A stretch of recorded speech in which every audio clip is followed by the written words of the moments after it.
like always. Stars. From New York City, you are now tuned into NYYNEWS.com radio with your host, NYY News Felix, for the latest New York Yankees news and rumors. You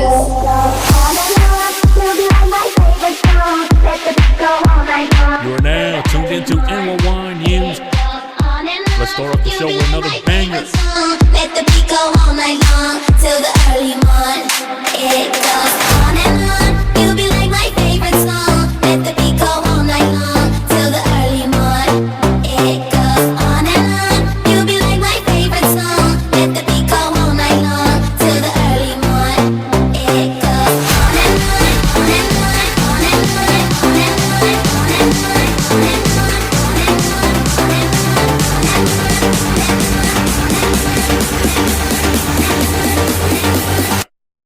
It goes on and on. You'll be like my favorite song. Let the beat go all night long till the early morn. It goes on and on. You'll be like my favorite song. Let the beat go all night long till the early morn. It goes on and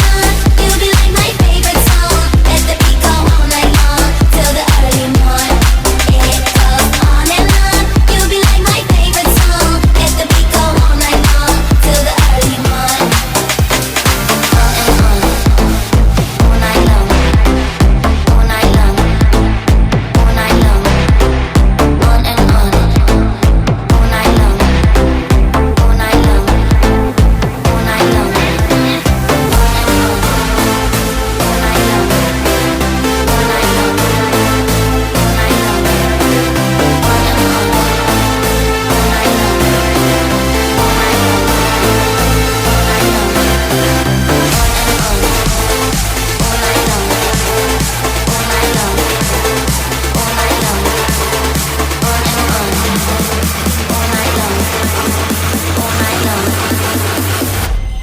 It goes on and on. You'll be like my favorite song. Let the beat go all night long till the early morn.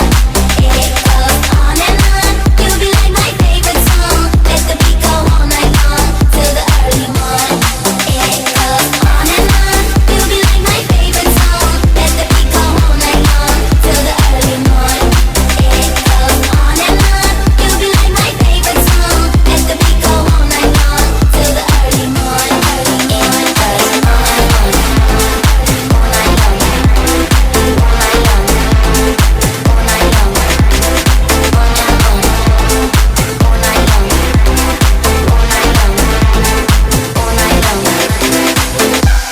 New York Yankees fans, yet again, it is Felix from NYYNEWS.com. Like always, hola, como estás?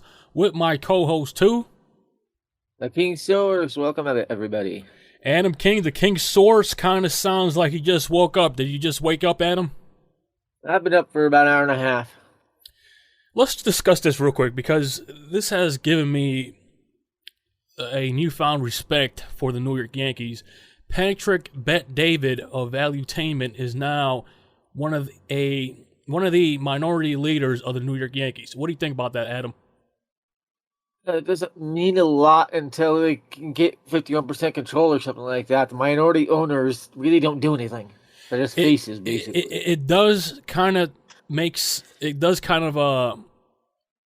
an impact because Patrick is a outspoken critic of, the typical, I don't want to call them names or whatever, but you know who I'm talking about. Yeah, if they can put enough pressure on Hal, maybe they can affect some moves, but we'll see. Yeah, but what I'm saying is, let's not talk about the baseball logistics of this. I'm talking about he is an outspoken critic of the censorship on the internet, etc. Yeah, that's interesting. Do you even know anything about him, Adam? I've heard a little about him, not a lot. So basically, long story put short, he has interviewed Joe Rogan, recently Andrew Tate, and basically he's in the corner of what you would say is a prime target of the establishment censors. Yeah, and I had an account shut down a couple days ago illegally. So what I'm trying to say, long story short, this is good news for freedom lovers, if you want to call them patriots or whatever. I don't care what side you are in the political spectrum, but Patrick is a great guy. Yeah. Interesting. Let's talk about the Yankees. I don't want to make I didn't want to make any new videos about them because Judge hasn't come back, and them winning 2 straight versus the Mariners, it's not a big deal. I'll start making videos about them when Judge comes back or when guys start hitting. What do you want to say about the Yankees currently? First, keep in mind the Mariners are 12 games under 2 games under 500, 10 games out of the division. They're not going anywhere. Not that impressive what they do the last couple of days. What's getting to me is Howe's complete incompetence when it comes to baseball. Every time he opens his mouth, it gets worse. What is this guy doing? Why hasn't he sold the team and then just concentrated on his British soccer team? Howe's just a spokesperson, in my opinion. Yeah. He has no idea. The way he talks, it sounds like he has no idea what he's talking about when it comes to baseball. Yeah, and if you look at Cashman, Levine, how all their recent statements seem scripted, prepared statements. They're not actual answers to the questions. I think the problem with Yankees fans is they just want a real guy to talk to them of authority. They're tired. Yeah. It's like tuning into MSNBC or whatever and listening to, or we could barely listen to him, Joe Biden talk, and it's a script. It's somebody else that wrote his words. Yep. Unlike Cohen with the Mets, it's him talking. You don't get that with the Yankees anymore. You get scripts. Even Boone is just throwing out scripts. I'm surprised the Talking Yanks guys really pressed Boone this time, their last interview. And he still just defended his brain-dead moves. Even Boone, you can tell he doesn't know baseball. He's a player, but he doesn't really know baseball. It's ridiculous. I think they have been given, talking points ahead of time, taking the job, saying, yeah, your job's going to be this and that, take the heat. Yep. The nerds will make the moves behind the scenes. Nobody knows their names, and you're just the fall guy or something. Yeah, if you heard Dylan Lawson's latest comments, oh my goodness, how does that guy even have a hitting coach job? He doesn't know the first thing about hitting. And what's up with all these guys getting jobs like that, and they had no Major League Baseball or minor league experience playing? The metrics crap, and it's failing. The metrics have officially failed at this point. The Yankees need to wake up to it and move back to guys who will coach by the seat of their pants. Paul O'Neill would be the perfect pitching or hitting coach, and David Cohn would be the perfect pitching coach. I think what's missing is the eye test. Back in the day, I'm going to use an analogy like A&Rs. If you're listening to us on YouTube and you're not subscribed already, then make sure to hit that subscribe button. Music executives used to sign artists that nobody knew existed. So, for an example, you'll send your cassette tape. They'll take a listen out of hundreds of cassette tapes. They like your the lyrics or voice or whatever, and they'll sign you on the spot. That was the eye test, ear test. Now scouts, what's their job basically? Because I heard recently that there's a lawsuit going on against Major League Baseball that the scouts, the old timers, were fired or something like that. Did you hear about that? Oh, they started to kick the old ones out because they wouldn't go with the metrics. They went with the seat of their pants. Yeah, that makes absolutely no sense. Stop it. I mean, anybody with common sense baseball knowledge, we don't need analytics. It's the eye test. It's how they, go about business. Like, that's gone in this day and age. It really makes no sense. Yeah. Any of the old-time scouts are saying that Anthony Volpe, for example, is a failed prospect. They need to trade him or put him back in the minors for the rest of the years. Everybody is saying now. There have been articles about it. Yeah, I'm going to say this. Yeah, no, he's still doing great. He's still a great MLB player. Yeah, analytics? Yeah, I'm going to say this. By mid-July, or whatever, he's still batting 175 or something like that. You could make the argument that he's a failed prospect, but we can say that Judge, his first season up, he was kind of similar wise, and then he turned things around the following season in 2017 when he hit all those home runs. So maybe the same could be said for Volpe, but I'm not putting too much hope in that because with the eye test, Volpe doesn't have the height, doesn't have the arm, and from what I have seen, he just goes up there and just swings his hardest. He's like one of those little hyper kids back in the day on the playground that run fast, and he just reminds me of those little kids. But who knows? But as of now, an argument can be made that he's a failed prospect. Oh yeah, he's had enough at bats now to see he's not gonna hit this year. He's had 180 at bats now. That's more than enough. And what I see when I see him bat is a very long, loopy swing with a lot of herky-jerky movement in it. And Paul O'Neill called that out the other day, too. Yeah, he goes up there just swinging his hardest, and that's why his K rate is up. He just goes up there and just throws a Hail Mary. Swinging your hardest creates the herky-jerky stuff. It creates all this unsteady stuff. And you look at Jeter and Judge and others, they never batted this bad. I think Judge was 220. And it's going to make the difference if the Yankees don't make the playoffs. You could count in guys like that not contributing. Yes. You go back, you see key at bats back to 2017 ALCS. Gardner batted under 100. He had 8 at bats we could have driven runs and would have changed the whole series, and he batted under 100. Volpe's going to do the same thing this year. Yeah, but if you could make the argument that Gardner was more valuable to the Yankees when he was on that team. Not really. He had negative WAR. I know you weren't a Gardner fan, but he was the most consistent Yankee when he was on the Yankees. He was like an iron horse. You can't deny that. Not the last 5 years. It got so bad he was costing the Yankees games. He kind of had in those last 5 years. He kind of had a resurgence though. A little bit. In 2019, after all stats out, 2019, it was just ball fluke stuff. Yeah, I know you're not a big Gardner fan, but has he ever announced his retirement? Because I haven't seen that. He filed retirement papers silently a few months ago. He's never done a public announcement. Yeah, that was his trajectory was kind of similar. He wasn't the player like Bernie Williams, but Bernie Williams took that same route where he the Yankees didn't want to re-sign him. He just went away and we didn't hear about his retirement or nothing like that. Yes. Something I want to bring up. Carlos Rodon loves Austin Wells. Keep that in mind. Will he bring Austin Wells with him to the Bronx? He loved working with Austin Wells.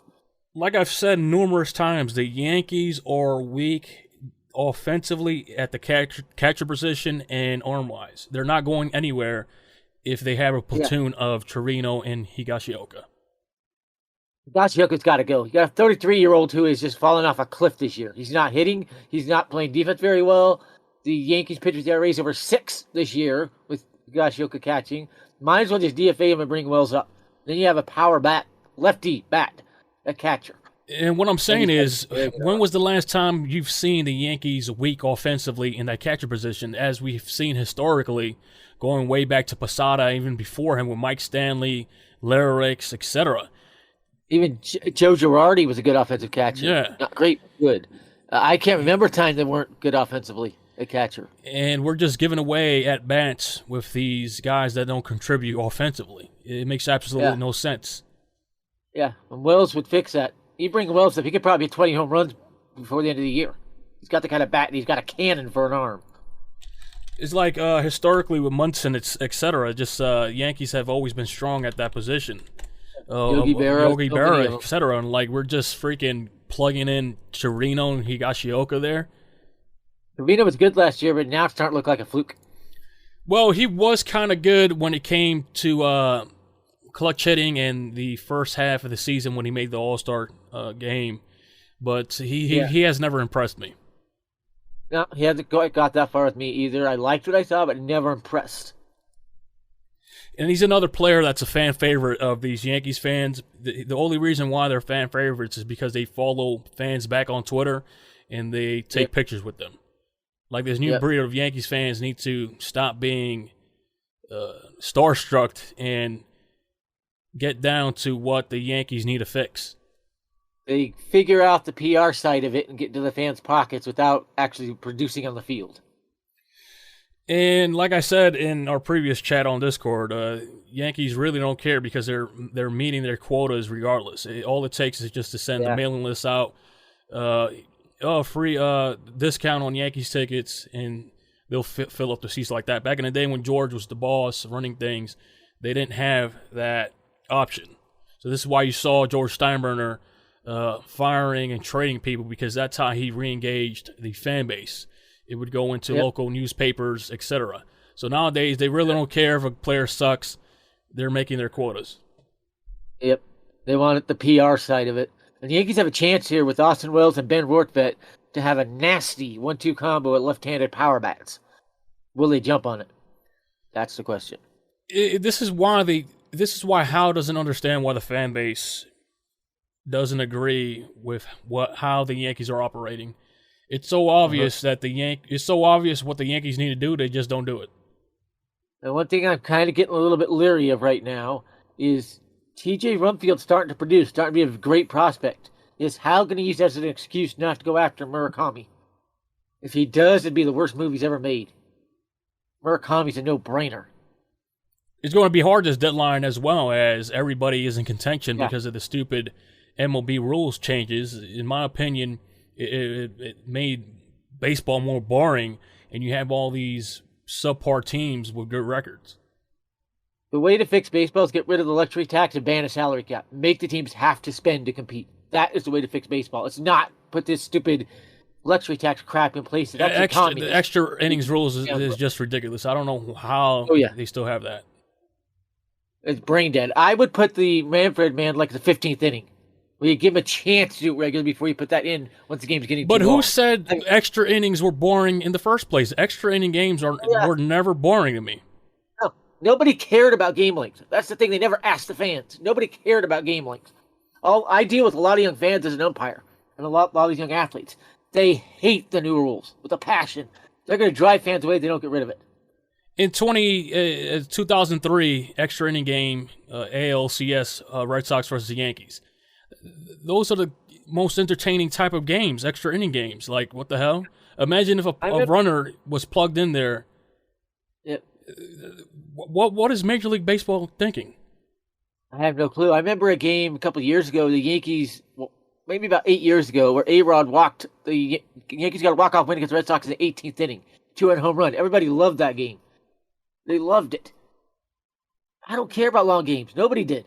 I don't know what the MLB's doing. I think we need to get rid of Manfred ASAP, get a commissioner in there to get rid of these rules, to get baseball back to being America's pastime. And you see how they keep ruining the catcher position first with, you can't block the plate, you can't run into a catcher anymore. Now they made the base. Yeah, now with the other rule, making the bases quite bigger, they just took out all the entertainment from what it takes to be a catcher. Yeah, a good bit, yeah. I like the bigger bases myself, but with do we really need the blocking rule anymore? Get rid of the blocking rule now. There's less distance to cover there. You're not going to see as many collisions. With that, you're taking away, obviously catchers are going to have strong arms regardless, but with that, you're taking away, if a catcher has a strong arm, like a Pudge Rodriguez back in the day. That's what made those types of players entertaining. Now, I guess with a split second or whatever, millisecond, it does make a difference, though, with the way they made those bases bigger. They asked some of those catchers about it, and I have a feeling Yadier Molina retired due to those bases. And Pudge talked against the bigger bases. He said that takes away the catcher's game. And the catcher position was one of the most entertaining positions in Major League Baseball, but now, what was that injury with that happened to the San Francisco Giant player again? What was his name again? Buster Posey. He was run over at the plate and it broke his ankle. The issue wasn't being run over. It was where he put his foot to put in a compromised position. So because of that, they changed the rules. Now they're just like they did with Tom Brady, creating rules where you can't hit the quarterback anymore, really. Exactly. They're babying players and it's causing more damage than good. Because Posey was considered like a golden boy at that time for Major League Baseball. It's just weird, man. Yeah. Whenever a sport tries to make a rule to protect players, it backfires. I don't like all these rules, man. If it ain't broke, don't fix it. Yeah. And a lot of these rules are trying to fix something that's not broken. Especially the extra inning rule. The pitch clock has caused so many injuries this year. I've never seen this many pitching injuries in a year. I think we're 3 or 4 times the normal amount already. And we're not even halfway through the year. Pitch clock has to go. It's another one that's just brain dead. It has caused subpar teams that don't get ratings, because let's face it, these teams make the playoffs. Nobody's going to watch Major League Baseball. It has caused these teams to have winning records. Yeah. We wouldn't see probably the Orioles, the Rays, other teams like this would probably be at 500 or below without these rules. They are scripted as part of Manfred's plan to attack big markets and big spending.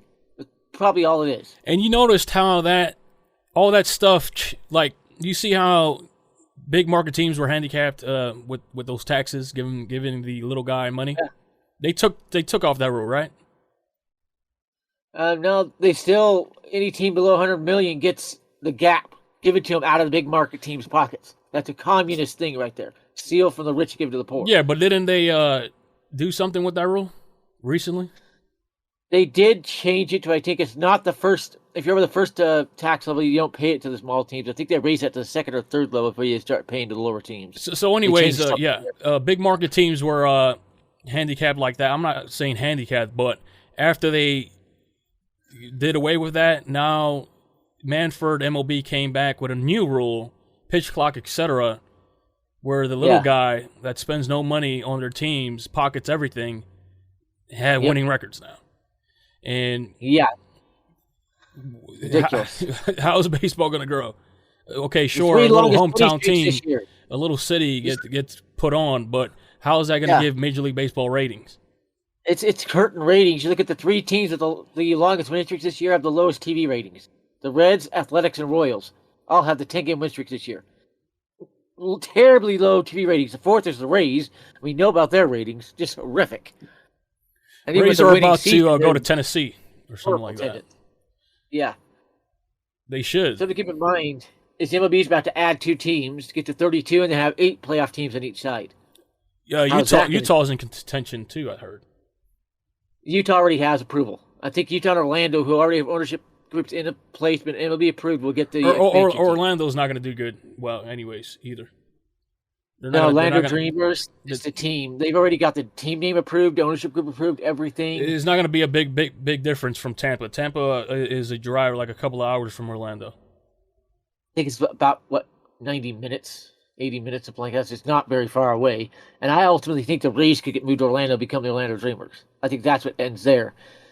Because the MLB wants another team in New York. Either Buffalo or Brooklyn or something like that. They want another team in New York. I don't know why, but they do. You could put them Jersey in New Jersey, too. They'll get... But that's Yankee land. Yankees are going to oppose that. That's not going to happen. That's why I think it could be Buffalo that would get a team, because the Yankees wouldn't care all the way over there on the other end of the state. But people there only care for football. Understand what I'm saying? This is why college sports, football sports are big in those kinds of cities. Yeah. So if you do a professional league, I don't think they'll have high traffic. Got the Bills and the Sabres. That's about all they got out there right now. They can't even get an NBA. But another team in Boston would make sense, though. Maybe. I think the Red Sox would stop it, but yeah. What cities from the top of your head on the East Coast, what do you think make a good choice for an MLB team? Very few. I know Charlotte might be a good one, but MLB has no interest there. There's not a lot of good cities out there right now. Let's go down the East Coast, starting with Boston, New York, Philly, Maryland, Baltimore. How about a Virginia team? They already have one out there. Well, kind of. The Nationals are pretty much the Virginia team. I think North Carolina makes the most sense, though. Yeah, it does. I would agree with that, but MLB hasn't shown much interest there. You got Raleigh. Got a good amount of fans there. Charlotte, out where the other team is, NBA and the NHL team are out there, the Hurricanes. They've had probably those 2 cities. Las Vegas is going to be cool, though, once the A's move out there. That's not actually firmly approved. The MLB has never approved that. They're letting them get all the city and everything in before the MLB does the official vote. But we'll see what the owners do on that one. I know a lot of owners want a team in Vegas just because that's a big market. It's a big market. So the Rangers come in town after the Mariners, right? Yes. Well, this is the test because of the Rangers are one of the best teams in Major League Baseball. Right now, the Rangers are my pick to win the AL, despite DeGrom pretty much being out for the year. They've got a really good team. That offense is uncontrollable because they actually went out and added veteran bats. They built the offense up. They have a player should be on the Yankees. And they have a great coach, too. Well. Yeah, they got a veteran manager who knows how to manage a team, and he does it by the seat of his pants. He doesn't use metrics. He does it by the seat of his pants. But let's see how I know they play with a retractable roof, but it's kind of semi-opened, right? Yeah, they usually keep it a little bit open. Unless it's a really hot day. They are in that Dallas-Fort Worth area where it can get really hot. If it's a really hot day, they will close it. Yeah, like I said, I think the real test is going to be middle of July, middle of August. Yeah. When the heat is just incredible. If the Rangers could surpass that, they're your World Series favorites, in my opinion. Yeah, definitely. They've got the bats. They've got enough pitching. Yeah. I just can't believe how Gio Urshela, I know he's injured right now, has one of the top 5 batting averages since 2019, and we got rid of him. He has shown no signs of slowing down, though. Yeah, but with 2019, it was a fluke. His power fell off a cliff. He's down to about 10, 11 home runs a year after that 23, 24. But I would pick a player with high batting average any day. I don't care about the power. Reminds me of what Paul O'Neill said. The perfect player hits 20 to 25 home runs, bats 320 Yeah, plus. like Paul O'Neill. That was the type of player. Shooter. Yeah, that was the type of player O'Neill was. And with Gio, that's probably going to change now that he broke his pelvis. That's probably going to change his batting stance, everything going into next year. But I heard it's not that serious because they put him on the 10-day, though, right? Or does he need he's surgery? on 60 days. He's expected to miss the rest of the year, was what I read. Damn. Yeah, that could be one of those nagging injuries for the rest of his career. And when you rotate those hips, that is the pelvis, by the way. The hip area, that's going to change your swing. It's going to change everything. You know what would be a great idea for Major League Baseball or somebody out there with money? Creating a league for retired baseball players. Because some of these guys like Manny Ramirez, Alex Rodriguez, David Ortiz, they still look like they could play. Yeah, that'd be an interesting experiment. That would make money, too. That would make money. Imagine all these players coming into town playing against each other or whatever, or playing against minor league teams. That would make money. Yeah, if you only got like 30 of them together and they'd go around to different cities and play the minor league teams, that will make, I mean, if somebody with money's listening to that's a great idea. That probably get a lot of views, maybe more than NBA Finals last year. But yeah, that would be something to watch. Imagine a roster with Ken Griffey Jr. Who else is retired? Wow. Albert Pujols just retired, right? Yeah, he could probably play. Manny Ramirez, all those players. Alex Rodriguez. He got the Ichiro in it real quick. And these guys that were pitchers before still have arms, too. They'll probably pitch like 80 miles per hour, but they could get people out still. Yeah. I'll see that. I'll watch that. That'll be ratings gold. I'd watch it for the fun of it. It won't be a Texas Ranger episode where retired wrestlers beat the crap out of the young ones because the young ones hadn't learned the tricks yet. Yeah. And I'm not talking about like old timers day where you get like 70-year-old players or whatever. I'm talking about like the Jose Cansecos and all those players that could still hit, like, put them out there, they could still hit home runs. Achilio Franco was hitting home runs till he was 58. Yeah, man. Somebody needs to get that going. That'd be something to watch. That's for sure. So, Adam King, in these closing segments before we leave, you want to add something else? Everybody likes to talk about how you fix the Yankees. You're not going to fix them this trade deadline. It's not going to happen. I think it's about a 2-year project right now because of all the cancers on the team they got to get rid of before they really fix them. Who's the cancers? If I were the Yankees, I'd drop Torres, who was horrific last night. Committed a couple more errors, struck out in a big at bat. DFA Donaldson as well, too, right? Yeah, Torres, Donaldson, Volpe's a cancer right now. I think he's at batting average above 250. Higashioka, even Trevino with injury issues. He's played one of the last 4 games for some reason. IKF's got to go. You need guys that naturally outfield, not these unnatural guys who are natural infielders. Replace these guys. You could get Cody Bellinger pretty cheap right now and have an impact lefty bat for the rest of this year. But if for me, I'd probably just call it Spencer Jones, Jason Dominguez. Just throw them out there to have fun. You draw eyeballs by doing that. You increase revenue, but letting these youngsters have fun. Spencer Jones would be a good one. Yeah, that kid's going to be special. We're talking a 40-homer-a-year guy right there, especially in Yankee Stadium where he'll miss balls, strike field, and he'll get out. And he passes the eye test, too.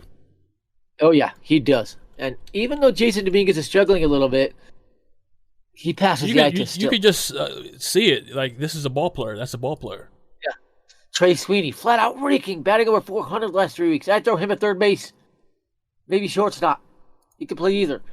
I'd call Peraza. I'd call Chaparro up. The guy's raking. Get some of these young guy bats up that are raking. Get some balance in the lineup with Dominguez and Jones. Maybe call up Elijah Dunham. I don't think you can call Flora at this point. I think mentally, the games they played with him, they need to trade him. He's an other Frazier at this point, if you ask me. Peraza might be going down that road as well. I'd call some of these young guys just try to get some eyeballs, a youth movement. Just have some fun. Maybe throw Randy Vasquez into the rotation. You know, Rodon's coming back next week, as long as Sunday goes well. So you can get that one back. Yeah, but the scary thing about the Yankees is they've had leeway to fill up their farm system.